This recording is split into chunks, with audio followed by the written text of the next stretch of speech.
Hola, ¿qué tal? Bienvenidos a una nueva edición de Encuentro Central aquí en la pantalla de la televisión pública de Uruguay. ¿Cómo le va a don Carlos Barceló? ¿Anda bien? Pero muy bien. Un gusto saludarlo. Una alegría reencontrarlo. Muy contento además con lo que pasó esta semana, las repercusiones que tuvo el programa sobre Argentina, un tema que nos toca a todos, el de la semana pasada, pero el de esta semana también se las trae. Bueno, mire qué tema. Vamos a hablar de la democracia aquí en nuestro país, de la democracia a nivel regional y en el mundo, así que creo que es momento de presentar a nuestros invitados del día de hoy. Son ellos. Esto es información clasificada. No es un video oculto, pero más o menos. Si se entera que les dije que se llama Antonieta, me matan. Bueno, ya lo dije. Es una de las únicas 4 personas que fueron presidentes del Frente Amplio. Senadora por el Partido Socialista, cardióloga, Mónica Sabiá. Aunque se llama igual, no es aquel número 5 del Real Madrid y de la selección española. No es el director técnico de España en el último Mundial.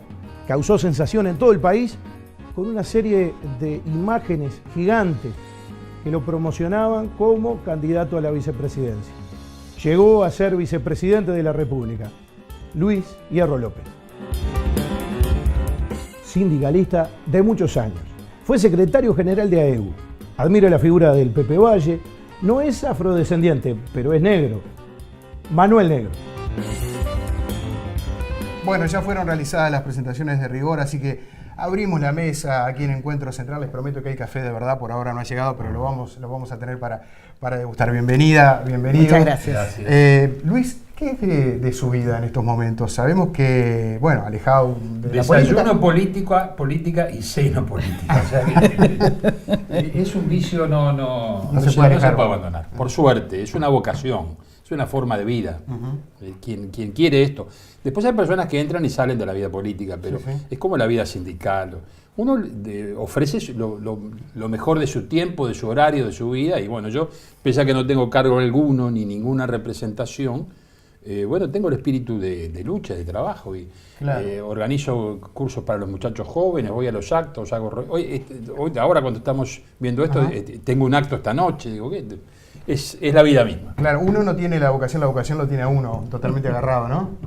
Sí, yo me formé en casa del viejo Hierro Gambardella, y cuando yo tenía 4 o 5 años, yo tengo un recuerdo de eso, vino Luis Valle a visitarlo y me puso a mí en la falda.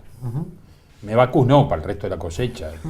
Después de eso ya no podía. Si yo salía cualquier cosa menos político, estaba traicionando una raíz, no, imposible. ¿Pero estás produciendo arándanos también?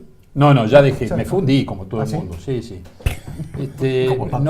Me fundí, en el sur prácticamente no quedan productores, en el norte quedan algunos en Salto y en Artigas por el clima, porque les favorece. En el sur fue una experiencia fracasada. Bueno. Por suerte o por desgracia, no fui yo el único que fracasó, fracasaron todos. Quiere decir que yo era muy mal productor, pero a la vez el asunto era general. Mónica, de no haberte dedicado a la política también y obviamente a cursar la carrera de medicina, ¿te hubiese gustado ser arquitecta, puede ser? Sí, he dicho eso, pero ¿Y con la política. Sin política es impensado. Porque también vengo de una familia donde la tarea política era permanente y entonces, antes de consultarme si quería ir a los actos, iba. Imagínate Artigas, en mis primeros 9 años, la izquierda pre-frente amplista, había que ir. Si los comunistas hacían un acto, los socialistas íbamos, y viceversa. Y los contabas con los dedos digamos que de las 2 manos. Hacían 10 para oradores, ser generoso, porque íbamos todos, ¿no? 10 oradores, me aplaudían y me hablaban. ¿Y había mujeres militando en ese momento? No, acompañábamos todos, en mi familia, mi padre, y en las otras familias también eran todos unos hombres grandes, pero estaba doña Alba Roballo haciendo política. ¿Cómo no? En la vuelta, ¿no? Palabras mayores. Sin duda. ¿Seguís caminando? Sí, me encanta, pero últimamente ando tapada de trabajo. Pero es una recomendación. Sin duda, y además estamos en la Semana del Corazón. Exacto. Por favor, coman bien, hagan ejercicio, bajen de peso los que pueden, yo no. Manuel, no voy a emplear el término veterano con mucho cariño, por supuesto, dirigente sindical. Dicen muchos, un referente en lo que tiene que ver además con la letra chica de la Central de Trabajadores. Todo lo que tenga que ver con congresos del PIT-CNT, conocimiento de lo que es digamos, los fundamentos para manejar un congreso, la historia, los estatutos, sos un referente. ¿Por qué? Cocina. Sí. No, mira, muchas veces me embromaron con los estatutos a mí en mi vida. Ajá. Yo iba a reuniones y me decía, eso no puede ser porque el estatuto decía tal cosa. Y yo me callaba. Hasta que un día dije, para mí me están embromando, ¿sabes? Entonces agarré y los estudié. Y los leí y me fui a hablar incluso con viejos dirigentes sindicales, como Héctor Rodríguez, el canario Félix Díaz, con el Pepe Díaz, por supuesto. Y me explicaron muchas cosas de cómo se hizo, por qué se hizo la historia. Y a partir de ahí era yo el que mentía. Cuando venían a preguntar, seguro, yo era el que sabía de estatuto, ¿no? Entonces, esas cosas te hacen de alguna manera manejar y tener un fundamento, porque no es solo leerlo de memoria, es también saber la historia y el fundamento de las cosas, ¿me entendés? Bueno, eso me hizo en ese sentido conocido. Yo digo, en esto sí, en el movimiento sindical yo abracé toda mi vida el movimiento sindical, digo, yo ahora lo escuchaba a Luis, digo, y es así, digo, yo política siempre, toda mi vida hice, nunca fui candidato a nada. ¿Y por qué nunca fui candidato a nada? Porque, entre otras cosas, yo tenía un hermano que era candidato, y éticamente no quedaba bien que dos hermanos estuvieran en una lista. Yo fui compañero de él en la Cámara, y tengo un grato recuerdo. Entonces, quedaba mal que dos hermanos, militábamos políticamente juntos, claro, ¿no? En los mismos grupos, y quedaba mal que dos hermanos fueran candidatos. Entonces yo di el paso al costado, me fui al movimiento sindical, al cual abracé y al cual, si volvieran a hacer, volvería de nuevo a estar ahí, digo, porque para mí, digo, es parte de mi vida y es realmente lo que siento y quiero con mucho cariño, digo, ¿no? Pero digo, también digo, la política, el movimiento sindical, todo tiene que ver en un entorno, ¿me entiendes? Y bueno, y a veces uno se especializa en algunas cosas y otras. Claro. Bención siempre decía, cuando yo iba a algunas reuniones, yo iba muy poco a las reuniones, algo grave debe estar pasando que Manuel viene a la reunión. Bueno, Manuel, ahora un poco ya más alejado, pero dedicado a plantar también. Ahora, bueno, sí. Lo que hablamos con Luis, pero en tu caso... Bueno, de hecho tuve alguna enfermedad embromada, no de las que comúnmente se conoce como embromada. Tuve 4 años con una artrosis muy embromada que no podía, ni el tramadol me hacía bien, ¿viste? La morfina sintética, nada, no me curaba el dolor por nada. Un problema en la vista, que corro un riesgo de quedar ciego y demás. Digo, problemas serios, digo, en los cuales, bueno, todo eso me hizo replantearme un poco mi vida. Digo, entonces yo en el movimiento sindical, sobre todo si me llama Fernando Pereira lo ha dicho en la radio, desde los 15 años yo estoy al lado de Manuel Negro, digo, el padre un poco me lo dio para que yo lo formara de alguna manera. Si me llaman para hacer trabajos puntuales, sí, estoy. Trabajos que empiecen y terminen. Ya no me llevo más la cama al sindicato. Cosas que empiecen y terminen, sí agarro. Y después me replanteo mi vida, poder viajar, hacer algún viajecito de vez en cuando. Tengo una casita afuera, cuando murieron mis padres, bueno, por la parte mía yo me compré una casita en Salinas, hice canteros, ahora tengo los almácigos de tomate, tengo ese tipo de cosas, ¿no? Estás en esa actividad. En esa actividad, sí. Bueno, los invito a dialogar, a pensar un poco acerca de la democracia, ¿no? Lo que significó el retorno de nuestro país a la democracia, 33 años ya, el tiempo realmente pasa volando. Y estaba recordando, cuando me planteaba esta charla, un discurso del entonces presidente de Argentina, Raúl Alfonsín, en octubre de 1983, en la avenida 9 de Julio, multitudinario, acto de cierre de campaña. Era un brutal orador. Enorme orador. Sí. Y recuerdan ustedes que siempre tenía una frase con la que terminaba su discurso. Y decía, con la democracia se come, se cura, se educa y se vive. Y así terminó ese multitudinario acto donde había más de 1 millón de personas en la avenida 9 de Julio, que luego, días después, lo transformó y lo llevó a la presidencia de la República Argentina. ¿Creen que está vigente hoy día esa frase? Sin duda. Cuando pensamos en democracia, no solo pensamos en cómo se accede al gobierno, sin duda, por la lucha política, la lucha de ideas, el voto en las urnas, pero también después hay que seguir gobernando con sentido democrático. Y gobernar con sentido democrático es gobernar en función de las mejores condiciones de vida para las grandes mayorías. Entonces, yo creo que sí, que efectivamente, vieron que este hombre, este politólogo francés, el Pierre Rosanvallon, dice, se llega por las urnas, pero después se gobierna se debe seguir gobernando con democracia. Bueno, me parece que yo recuerdo a Frugoni, la lectura de Frugoni, es lo que recuerdo, porque no tuve tiempo de coexistir con él, pero las tres dimensiones de la democracia, ¿no? La política, la social y la económica son, para mí, esenciales, siguen siendo así. Y claro, los tiempos cambian y la ciudadanía está mucho más activa, ¿no? Entonces yo creo que la participación, o sea, la democracia es representativa, sí, yo creo que tiene que ser participativa y no es contradictorio. Y bueno, creo que tiene que ser paritaria, ¿no? Pero la reconquista de la democracia nos deja, a los tres que representamos cosas distintas, yo creo que nos deja una lección muy interesante, y es que ante el desafío, los partidos políticos y las fuerzas sociales dejamos de lado nuestras diferencias y fuimos capaces de elaborar un camino común. Para mí es lo más grande que pudimos ver en ese tiempo que va del 73, pero más adelante, del 80 al 85, cómo fueron confluyendo las cuestiones. Yo recuerdo con orgullo haber ido al acto del PIT-CNT el 1 de mayo del 83, que fue un acto fenomenal con una brutal convocatoria, porque además habíamos los partidos políticos todos resuelto concurrir y adherir. Y bueno, yo no participaba tanto, pero estaba al tanto de las conversaciones, las negociaciones, los encuentros medios clandestinos a veces con los compañeros de otros partidos para intercambiar información. Ese espíritu fue lo que, yo creo, lo que condujo la salida democrática, del espíritu de encuentro nacional que tuvo la oposición. Hoy nos agarramos a los tiros por cualquier cosa. Porque yo creo que, agarrarnos a los tiros es una figura, ¿no? Sí, sí. Por suerte no nos agarramos a los tiros. Pero digo, es bueno debatir y tener diferencias. Sin duda. Y es bueno coincidir y saber acordar. Esto es la civilización política, que en el país es muy importante. Hay más acuerdos que desacuerdos en la historia del país.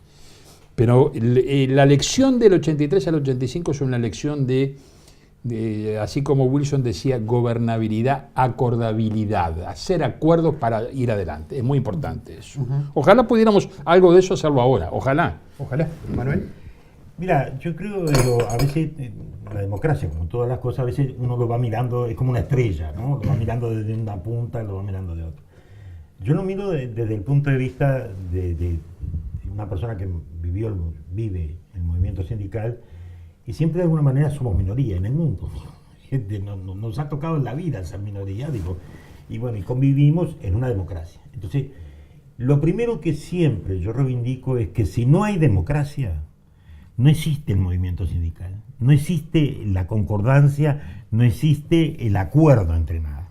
Las cosas tienen principio, y el principio es la democracia. A partir de ahí podemos agarrarnos a los tiros, en el buen sentido, como decía Luis, pero no importa. Nos agarramos en lo que puede ser un estado de democracia. Para nosotros lo primero es la democracia.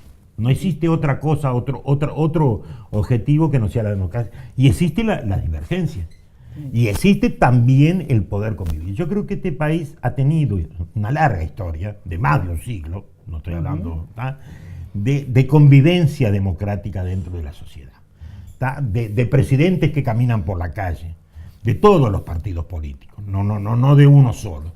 Convivencia, digamos, de muchas personalidades, que hoy podemos salir los tres a la calle, que no tenemos miedo, podemos ir al estadio.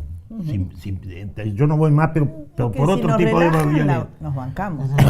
Entonces yo creo que ese tipo de democracia es de los valores que hay que conservar, preservar y saber convivir con otros que tienen discrepancia con nosotros. Bien, si les parece, hacemos una pausa en este primer bloque y luego de la misma seguimos. ¿Puedo hacer un anuncio? Por favor, Mónica. El anuncio es que a raíz de ese acto importante de la convocatoria del PIT, luego PIT-CNT, en el Senado se aprobó a iniciativa de Enrique Pintado, ex dirigente sindical y senador, la colocación de una placa recordando ese momento de conjunción, de esfuerzos, de vocación democrática que surgía en las dirigencias políticas, en la sindical, pero también una sociedad que participaba sin duda con unas ganas de reconquistar las libertades brutales. Así que antes de fin de año va a ser, no tengo la fecha. Bien, un buen adelanto. Sí. Hacemos una pausa breve, ya venimos, estamos aquí en Encuentro Central. La mesa de hoy está destinada a hablar sobre la democracia en nuestro país y en el mundo.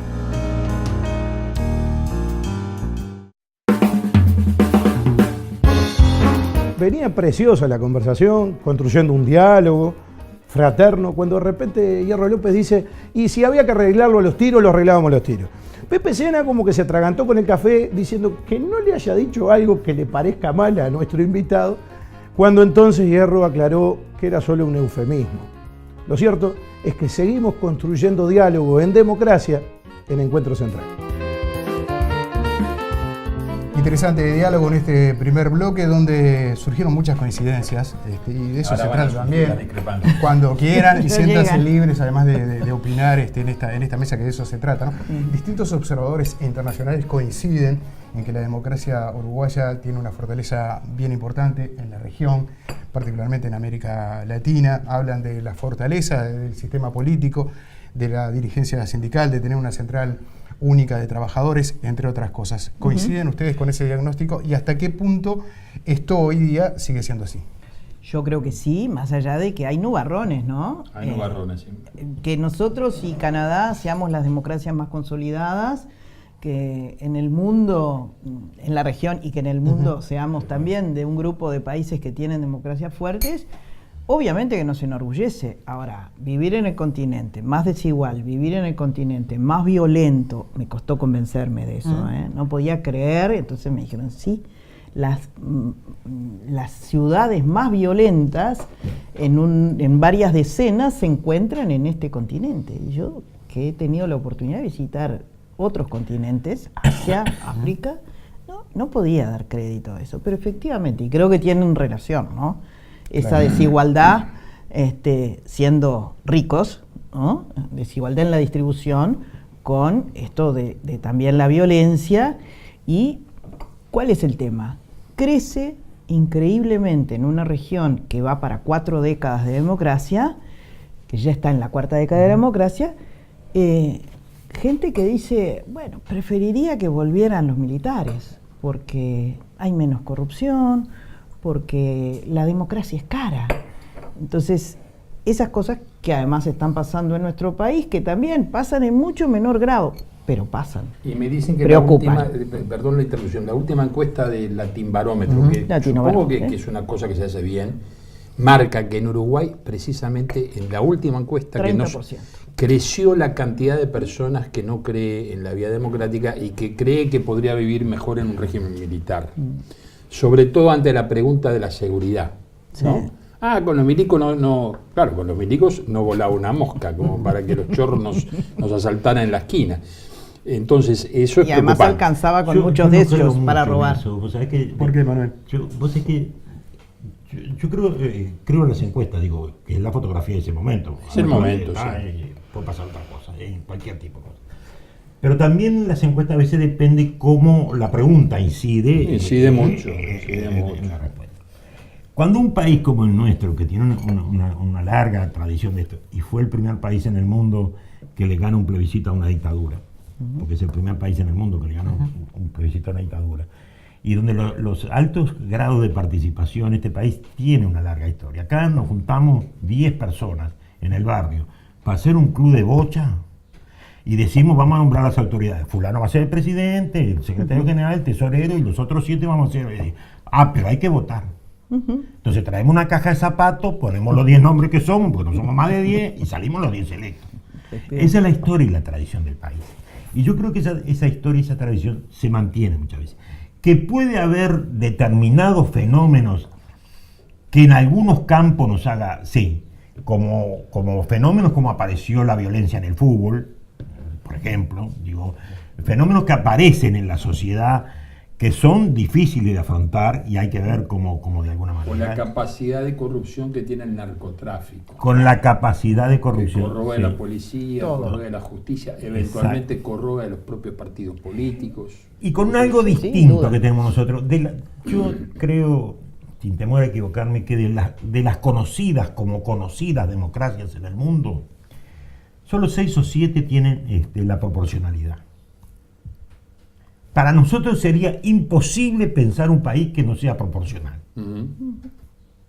Y sin embargo, vos lo mirás y decís, pero somos la minoría más menor, los que pensamos así. Porque no es así en el mundo. En muchos lugares, hasta en Estados Unidos, hay veces que por el voto popular ganó un candidato y como votan un consejo elector, sale el otro. Y para ellos está bien, esa es la democracia. Y estará bien, ¿cómo no va a estar bien? Ahora, yo creo que la política hoy no cotiza en alza en bolsa, ¿no? En el mundo, y creo que en nuestro país también tiene algunos malestares. Entonces, me parece que hay que preocuparse del tema. No será tanto, pero Estoy de acuerdo. Luis hablaba de unos nubarrones instalados sobre el territorio nacional, Luis, o proveniente, por ejemplo, de situaciones que sean en Europa, donde el nacionalismo, ultraderecha... Todo influye, pero me gustaba apoyar una cosa que dijo Negro, que es muy interesante. La proporcionalidad, históricamente, es consagrada desde 1925 en adelante. Es la consecuencia de un siglo de luchas civiles. Desde 1836 a 1904, la forma de conseguir poder era a través de la lucha armada. Se terminó el ciclo de las luchas armadas y hubo todo un proceso de institucionalización del voto secreto y de la proporcionalidad. Es muy importante como garantía de la paz, de la paz política, de la paz institucional. El hecho de que todos los sectores tengan una voz es muy importante. En el gobierno, en una sociedad médica, en un club de fútbol. Y eso en Uruguay es una ley sagrada. Sí. No, yo veo nubarrones en todos lados. En Europa ni que hablar. Sí. A ver, yo soy un aficionado de la historia, no puedo decir más que eso, pero siempre que hubo corrientes migratorias fuertes en el mundo, en la historia de los últimos 10 siglos o 15 siglos, siempre hubo consecuencias políticas complicadas. Y Europa está viviendo una corriente migratoria, un empuje migratorio muy fuerte y causa consecuencias en Alemania y en todos los países más estables. ¿Por qué? Porque el inmigrante supuestamente viene a sacarle el trabajo al obrero establecido.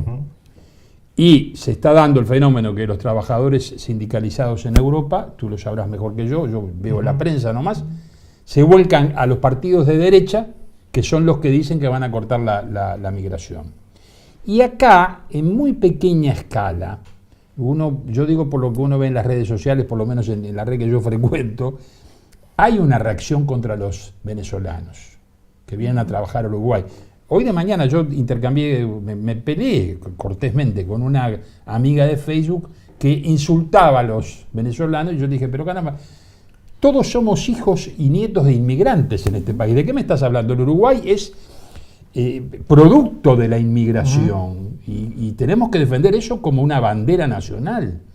Y no es que no viene a sacar el trabajo, bueno, viene a buscar su lugar, hay que ver cómo se acomoda el asunto, pero si lo vemos como una competencia estamos liquidados. Ahora hay un problema. Sí. La emigración para mí es un fenómeno que llegó a Europa y al mundo para quedarse. Y nosotros todavía lo estamos mirando, balconeando, porque no es un problema nuestro aparentemente. Pero ahora es un problema que está arriba de la mesa. Está arriba de la mesa, sí. No sé cómo va a reaccionar la sociedad. Va a haber una reacción. No es la misma inmigración que tuvo este país, por ejemplo, en la década del 20, 30, 40, 50 o antes. No es la misma inmigración. Es otro tipo de Estamos hablando de una inmigración, en este caso, intracontinente. Además. Del continente, sí, exactamente, y con culturas, de Latinoamérica. La globalización ha llevado, digamos, a que se trasladen o migren determinadas características sociales y culturales que no son como eran en la otra tiempo. Es otro fenómeno. Habrá que consultarle a los sociólogos y hacer conferencias con ellos para que nos expliquen un poco. Pero es un fenómeno que vino para quedarse y es un fenómeno que va a traer graves problemas en todas las sociedades. Todos tenemos posición ya, pero bueno, Yo creo que hay dos cosas, ¿no? Una que es completamente diferente. Yo soy hija italiana y sin duda la familia de mi madre vinieron todos los chicos chiquitos a sentarse, a no irse nunca más del Uruguay. hoy en un mundo global los jóvenes van 2 años a un país, después se enganchan con otra cosa, van otros 2 años a otro país, vuelven, pero ya están pensando en otra cosa. O sea, es parte de ese mundo de ciudadanos globales, de la aldea global. Igual me quedé pensando. Pero también están las migraciones, claro, ¿no? Pero por me quedé otras pensando causas. lo que decía Luis, Mónica, con respecto a la situación de Europa, los nacionalismos. Recordemos en Estados Unidos, el América para los americanos. ¿Se imaginan acá un dirigente político diciendo Uruguay para los uruguayos exclusivamente? Yo creo que eso sería un golpe severo a lo que conocemos como una democracia representativa. Sí, pero no lo imagino, yo no lo descarto. Pero puede ocurrir. Sí. Puede ocurrir. Yo no estoy de acuerdo, pero No puede, quiero, pero- no quiero que obvio, ocurra, no pero quiero que puede ocurrir. Sí. Sí. A ver, Brasil es muy distinto, pero que Bolsonaro sea el candidato que anda primero en la encuesta te dice Algo un montón de pasa. cosas, algo está pasando. Algo está pasando. ¿No? Es muy distinto, pero Tiene algo otra está pasando. trayectoria, No hay partidos mucho menos políticos, democrática que la hay nuestra. una cantidad de cosas, pero eso explica, representa algo, significa algo. ¿Y cuáles son los anticuerpos que tendría la democracia para evitar ese tipo de situaciones? Y bueno, yo creo que es un problema más global, ¿no? Digo, los factores económicos, los factores culturales pesan y pesan mucho en esto. El traslado de la gente, el saber lo que está pasando en cada lugar del mundo. La globalización ha hecho que vos prendas un televisor y puedas estar viendo la final del campeonato de fútbol de Estados Unidos y abajo en otro rincón la final de Japón, simultáneamente. ¿Ah? Entonces, cuando esos hechos suceden, la gente conoce los elementos que pasan y bueno, y operan sobre realidades a veces que suceden en las sociedades. Y las sociedades operan frente a esos fenómenos con fenómenos nuevos que no conocíamos o que no conocemos. Hoy lo que era la derecha o conocida como la derecha en Europa ha quedado casi de izquierda porque han aparecido fenómenos de ultraderecha que son con viejos esquemas nazis. No es que uno lo llame nazi porque se pelea políticamente. No, reivindican. Son nazis, son nazistas. Son nazis de veras. Y que, Lo reivindican, esa ¿no? ultraderecha Entonces esté usted, en Alemania, que Sí, Alemania parece te increíble. recuerda a cada esquina, a cada paso, el pasado, ¿no? Hay toda una estructura clarísima en todas las ciudades de reconocimiento. A ver, de y hay grupos que están prohibidos y hay una enseñanza oficial que reconoce que lo que hizo Alemania fue horrible. Hay toda una posición Y histórica. sin muy embargo clara, viene esta ultraderecha que tiene los peores en sentimientos. Italia ¿no? incluso, digo, que está muy...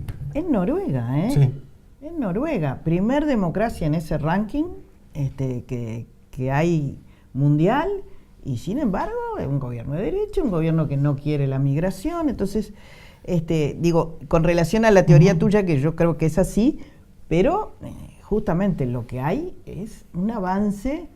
Y yo, ¿qué antídoto veo? O por lo menos siempre reitero que tiene nuestra democracia de partidos. Bueno, los partidos tenemos que hacer pedagogía política. Tenemos que decirle a nuestros, no solo militantes, también a nuestros votantes, de dónde venimos, cuáles son nuestros principios, cuál es nuestro proyecto, que vamos a estar siempre defendiendo, bueno, el debate de ideas, la alternancia en el poder, pero hay muchas cosas de la historia que la podrán leer en los libros o en la educación formal, pero hay una tarea de pedagogía política que creo que los partidos no estamos haciendo. Hay una creciente, un creciente desprestigio del oficio político, ¿no? Muy, muy distinto a lo que ocurría en el año 73, donde los partidos ya habían caído, la opinión pública estaba muy en contra de los dirigentes políticos. Pero hay yo olfateo, siento, ¿no? Que los políticos son todos iguales, que no sé qué, que no somos todos iguales, somos personas muy distintas. Muchas veces somos gente que se dedica a esto con pasión y con vocación, como habíamos hablado toda su vida. Nos equivocamos, naturalmente. Ahora, hay cosas que los partidos deberíamos hacer y podríamos hacer. Y voy parecido a lo que dice Mónica. Tenemos que aclarar y defender nuestras posiciones. Mire, yo pienso esto por tal cosa. Si no, que usted tal cosa, que el otro, no sé, no, olvídate del otro. ¿Qué es lo que pensás vos y qué es lo que querés para la sociedad? Con claridad, con precisión. Uruguay es un país que no tiene casos de corrupción establecidos. Es una gran ventaja respecto a cualquier país del mundo, Lo digo yo que soy de la oposición y que podría estar diciendo acá la corrupción. No, no hay corrupción en el sistema político. Hay casos, como en todas las familias. Esos casos hay que ser severo, hay que ser contundente, y se va a dar, me parece, en la elección algo favorable a que los partidos políticos tengan que acordar. Es muy posible que no haya mayorías para un lado o para el otro. Es posible que gane el Frente Amplio la elección sin mayorías, o es posible que gane la oposición sin mayorías. Con todas las ventajas que tiene la mayoría, que le permite al gobierno encarar sus... Yo creo que puede ser muy bienvenido un sistema que obligue a establecer acuerdos y conversaciones. Porque me parece que es una cosa que la gente nos reclama. Che, pónganse de acuerdo, no se peleen más. Déjense de embromar y hagan cosas. Yo creo que hay, mira, voy a hablar de los políticos, pero le corresponde a los sindicalistas igual, porque le corresponde a la sociedad. No es que acá están los buenos y acá están los malos. No existe eso. No existe un partido político de buenos y un partido político de malos. Existe gente buena y mala en todos lados. Yo creo que en la política, yo en el sindicato siempre decía una cosa, a veces hay que ir a la gente y decirle lo que uno piensa, aunque se la ponga de poncho. A veces hay que decirle, no siempre hay que hacer seguidismo, no siempre hay que decirle lo que quieren. Seguro, yo tenía una ventaja, muchas veces a mí me tocó ir a una asamblea a decirle a 1000 personas que se quedaban sin trabajo cuando la crisis, ¿no? Pero seguro, yo iba con el monstruo, yo iba con Juanjo Ramos, seguro, y con Juanjo Ramos para mí era... Yo iba a jugar con Maradona, que digo así, cualquiera jugaba un partido, ¿no? Y después terminaba y te terminaba aplaudiendo la gente. Porque Juanjo le decía lo que iba a pasar, lo que pasaba, qué es lo que se iba a hacer y cómo iba a terminar la película. ¿Tá? Entonces yo creo que en la vida política de este país, y cuando digo en la vida política involucro a los políticos, a los sindicalistas y a todos, para mí uno de los mejores elementos que tuvo la sociedad y tiene la sociedad y los políticos es dar la mano. Es el mejor medio de propaganda que hay en este mundo es dar la mano. Y eso se ha perdido. Se ha perdido mucho a los sindicalistas, es decir, a todos aquellos lugares donde hay un conflicto, una huelga, donde visitamos a las 12 de la noche, a las 3 de la mañana, o los políticos salían a los barrios, a los asentamientos, y vivían los problemas de la gente. Como una vez me dijo uno, ¿y cuáles son los problemas de la gente? Mira, en mi barrio cerró la fábrica de vidrio. Y es un problema, no de 300. Es un problema de los comerciantes, eran los que mejores ganaban en el barrio, y el almacenero vendía muy bien, el feriante vendía muy bien, el ferretero vendía muy bien. Perdió 300 familias que consumían mucho. Ese era el problema de la gente. Manuel, tenemos que hacer la última pausa, entrar al último bloque. Bueno, muy bien. Es una pregunta que Luis dejó por allí con un comentario de los políticos son todos iguales. ¿Las democracias son todas iguales? Para que no quede tan amplio la pregunta, vamos a situarnos en la región, si les parece, cuando volvamos en unos minutos aquí en Encuentro Central.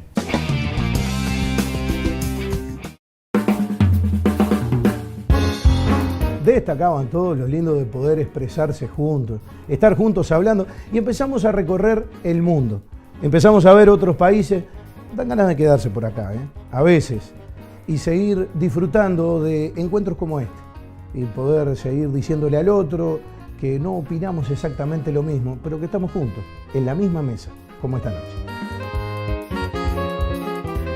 Un café, un encuentro con amigos que va llegando a su fin. En el bloque anterior habíamos dejado una pregunta allí planteada, si todas las democracias son iguales, y para situarnos en la región, ¿es lo mismo la democracia uruguaya que la democracia argentina? No. En Uruguay hay un gran sistema de partidos, que está ahora en transformación. Apareció el Partido de la Gente, va a aparecer ahora en torno al Partido Independiente una nueva coalición, está bien. Pero son partidos políticos y no aventuras personales o aventuras de empresarios, o no, son partidos políticos. Y los partidos políticos uruguayos son policlasistas, representan a un conjunto de gente, de trabajadores, de empresarios, de gente del común, de jubilados, que tiene una visión que los une.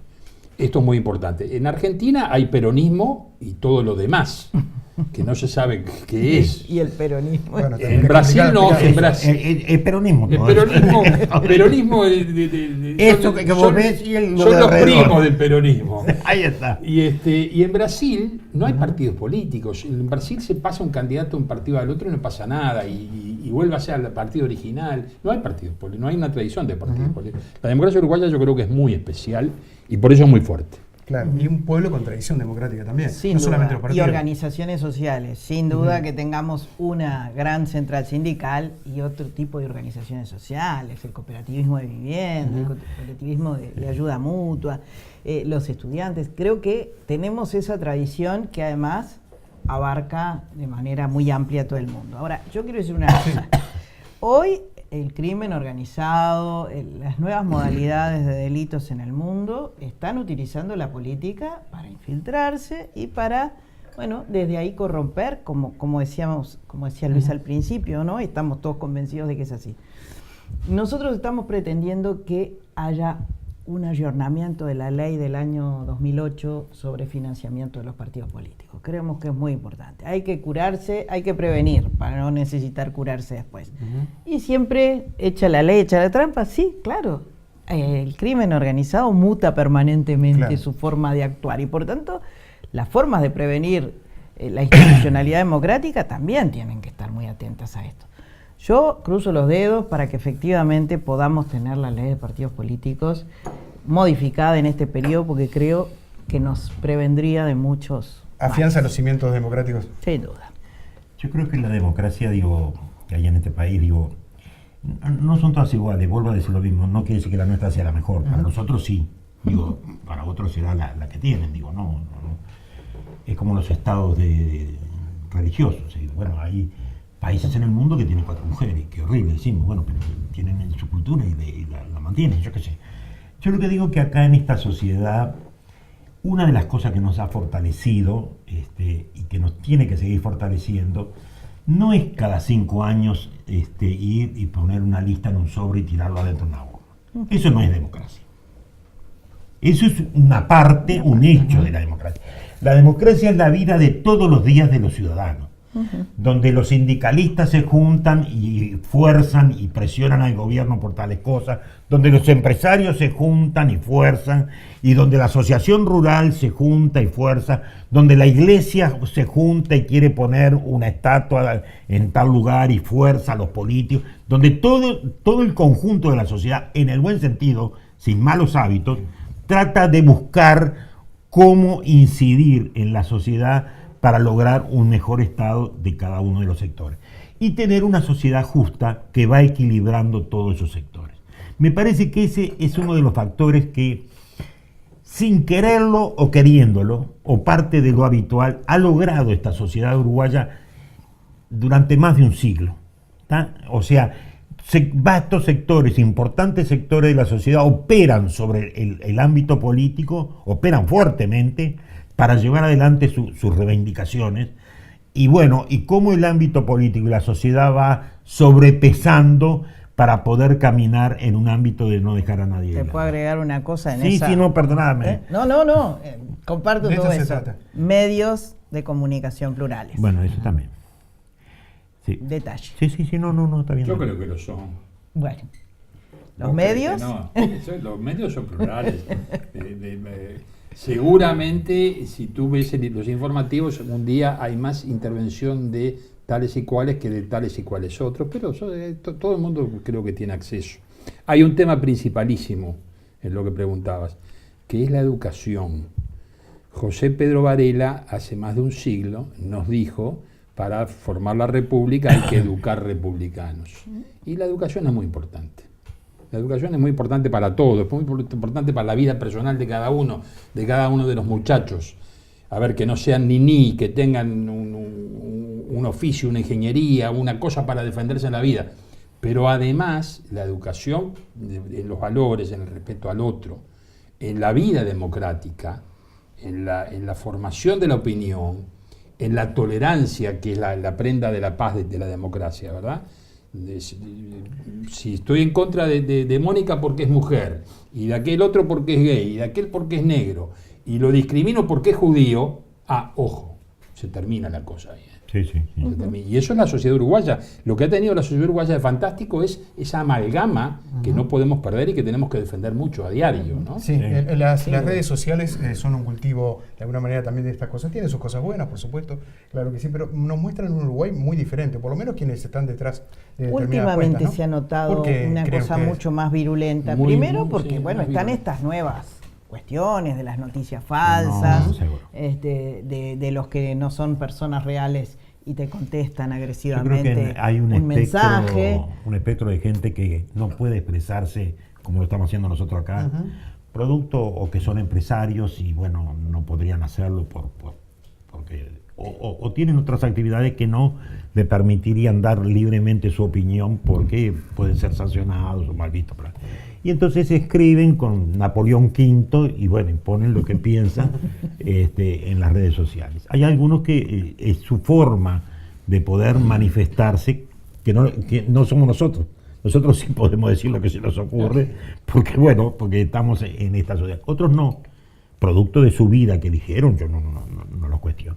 Entonces, las redes sociales tienen una parte de gente que opina y da su opinión porque no la puede dar en otro ámbito que no sea ahí, pero tiene otra parte que yo creo que es muy tendenciosa y no ayuda al fermento democracia.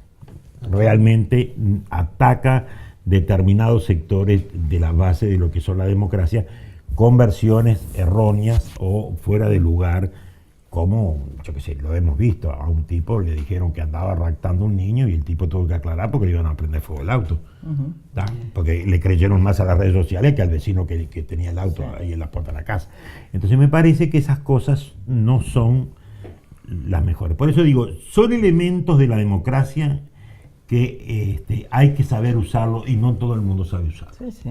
Hay patologías. Sí, Veo claro. que hubo casos ya en que personas vinculadas a las redes tuvieron que rectificarse ante el juez por afirmaciones que habían hecho de personas públicas y bueno, eran mentiras. Y el juez los obligó, la justicia los obligó a rectificarse y nunca más voy a decir tal cosa. Con la prensa escrita era más fácil, porque uno escribía algo, Mónica Javier, no sé qué, bueno, quedaba escrito y había una constancia. Las redes han superado todas las barreras. Gente que no es gente. Y gente que no es gente, y gente que son fantasmas, que son trolls, que no sé cuánto, que son robots, que no sé cuánto. Entonces digo, se nos abre un mundo que tiene cosas buenas y tiene cosas muy malas que hay que cuidar. Solemos en esta mesa de café hablar en forma reiterada sobre el futuro del trabajo, porque es un tema que nos interesa, es un tema transversal y creemos que también es un tema que fortalece el sistema democrático, porque hay hoy día también un montón de posibilidades de hablar del trabajo por fuera de lo que es el trabajo como lo conocemos, ¿no? Y cómo esto puede de alguna manera, Manuel, y un poco te dirijo la pregunta a vos, manejar lo que será el futuro dentro de muy poco tiempo. Sí, es un mundo nuevo. Yo realmente ya hace unos años que me fui del movimiento sindical, alguna lectura tengo, participo en algún seminario, cosas por el estilo, dentro de mis posibilidades, porque es un tema que me interesa. Sí, hay un cambio en el mundo del trabajo. Desde aquello que yo empezaba a trabajar en una empresa y mi objetivo final era hacer 30 años en esa empresa, jubilarme con un cargo y que me regalaran un reloj de oro. Ese era mi objetivo final. Hasta los jóvenes. Ya no existe. Cuando ya no. Era lindo ese mundo, pero. Cuando hoy los jóvenes ya no quieren más su trabajo, ese empleo. Si mañana le ofrecen 10 pesos más, se van, y si no les gusta, se van. Y cambian de empleo y ya se perdió eso de querer el trabajo. Yo creo que el trabajador siempre quiere el trabajo. El trabajador, esto yo se lo escuché a los viejos dirigentes y me costó mucho aprender cómo ellos decían que el trabajador quiere el trabajo. Y yo decía, pero si te están explotando, no importa, el trabajador quiere lo que hace y que le salga bien y quiere que se lo reconozca. Entonces yo creo que ese mundo cambia. Hoy hay jóvenes que por hacer determinados juegos y participar a nivel mundial ganan 80.000, 90.000, 100.000 pesos por mes y viven en este país y no se saben y tienen 17 años. Y viven así. Y no se van a sindicalizar. Y no se van a sindicalizar, ni lo vas a descubrir dónde están. Entonces, el mundo del trabajo va cambiando. Nosotros tenemos que detectar dónde están los cambios, que no es fácil. Bien, y no tenemos toda la vida para eso. No. La 4.0 el mundo del trabajo va cambiando. Nosotros siempre vamos atrás, es lógico, digo, la norma siempre va atrás de los hechos, ¿no? Siempre los legisladores norman después que el hecho sucede. Nunca, A veces nos anticipamos y ponemos un mojón. Porque el hecho está por pasar. A nadie se le ocurriría en este país hacer una ley sobre pirámides, si no existe. Entonces, bueno, nosotros tenemos que apurarnos porque el mundo del trabajo en el mundo va cambiando y va cambiando con una velocidad brutal. De todas maneras, creo que dentro del movimiento sindical uruguayo hay algunos compañeros, algunos sectores, sobre todo con algunas ayudas del exterior, que se está analizando, se está estudiando y se está llevando adelante. Y tenemos, yo quiero reivindicar a un profesor particular, Marco Superviel, que es uno de los compañeros que históricamente trabajó con nosotros, que es un grado 5 de trabajo de sociología, que es un hombre que tiene cientos de trabajos de eso, y un día sería muy bonito traerlo a un programa, porque ¿cómo no? Aprenderíamos todo. De alguna manera estoy relacionando esto con la democracia, porque si estamos hablando de herramientas para fortalecerla, pero el mundo del trabajo va a estar en manos de empresas que no sabemos dónde están, quién las dirige. Yo le escuché decir al economista Munjo en una conferencia que dio en el Partido Colorado, mejor, Munjo blanco, pero que la mitad de los trabajadores van a perder o pueden perder el empleo en manos de robots en pocos años en Uruguay. ¿Por qué? Porque son trabajadores no especializados, son trabajos comunes, y viene el robot y no quiere decir que el robot vaya a venir, porque también el empresario tiene que invertir en el robot, en la tecnología. Existe la posibilidad. Y esos trabajadores van a tener, que tendrán 30, 40 o 50 años, van a tener que readaptarse a otro trabajo. Bueno, es un desafío enorme. Sí, ahora, pero ya estamos viendo, porque ¿no?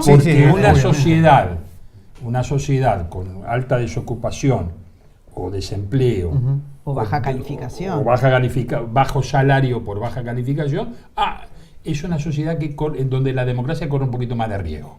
Yo creo que tiene que ser una oportunidad, ¿no? Sí, claro. Pero también tenemos estamos a tiempo, ¿no? Estamos a tiempo. También cuando vino la industrialización en el mundo, los obreros le tiraban un fierro a los engranajes para romper la máquina. Claro. Con eso no se paró nada. No se paró nada. Y no podemos tirar fierros en los engranajes para parar los desafíos que tenemos. Tenemos que ponernos al frente de los desafíos e intentar operar sobre ellos para que funcionen a favor de la sociedad y no a favor de un sector más pequeño. Claro. Los bienes de producción tienen que estar a favor de la sociedad y no a favor de un sector o de un pequeño sector. Se sabe cómo es la revolución 4.0, pero no se sabe quién la dirige. Y es lo mismo que cuando vos apretás un botón y sabés que podés transferir de un lugar al otro muy poco. Estamos hablando de poder. Instantánea. Exactamente. Entonces yo creo que lo que nosotros tenemos que hacer, sin duda, hace años que ya vemos en países de Europa, que vos no te encontrás con nadie de repente cuando vas a comprar al supermercado o algún servicio donde venden cosas, ¿no? Ahora, en el otro lado del charco ya hay bancos sin personas que los atiendan, o sea, esto viene muy rápido. Yo no sé si va a ocurrir lo que se dice de que en 2 décadas más o menos, de cada 3 trabajos, 2 van a ser nuevos. No sé, si eso va a impactar en todas las áreas, no lo sé, pero que hay que prepararse. Y hay que decirle a los gurises, cuanto más calificados estén, más versátiles van a ser para esos cambios. Hace 70 años ya se hablaba de la revolución social. Luis Valle, que es uno de mis héroes preferidos, decía, hay una revolución en el mundo, en el año 48, y tenemos la obligación de meternos en ella para que vaya más rápido si es necesario o para que vaya más despacio si es necesario, pero para conocerla a fondo. Es decir, con las revoluciones lo que no puedes hacer es quedarte parado en la esquina y mirar, mirá qué lío que hay. No, conducirla. O poner el cartel, estoy en contra. O estoy en contra. Metete adentro del movimiento, metete para y operar sobre el movimiento. Esta es la lección de Luis Valle. Y yo creo que el tema es ese. El Uruguay no puede estar ajeno a la revolución del conocimiento. ¿Van a venir los robots? Van a venir. Vamos a ver cómo hacemos. Para que no nos embrome, para que no nos quiten trabajo y para reproducir más trabajo a partir de los robots o como se llamen. Señoras, señores, ha sido un gusto compartir este café con ustedes en el día de hoy. Con mucho gusto. Gracias por acompañarnos. Bueno, y de esta manera estamos llegando al final de esta nueva edición de Encuentro Central aquí en la pantalla de la Televisión Pública de Uruguay. Un cierre distinto al de otros programas. Siguen conversando los invitados de hoy, pero están detrás de cámara. Siguen con ese diálogo que construyeron en esa mesa a lo largo del programa y con ese concepto que me parece que es el que tenemos que transmitir. E invitar a la sociedad a tener la tolerancia para construir un diálogo que a su vez nos permita construir como sociedad un futuro mejor. De eso se trata. De eso se trata la democracia, concuerdo plenamente contigo. Invitarlos también, por supuesto, para el próximo viernes a un nuevo Encuentro Central.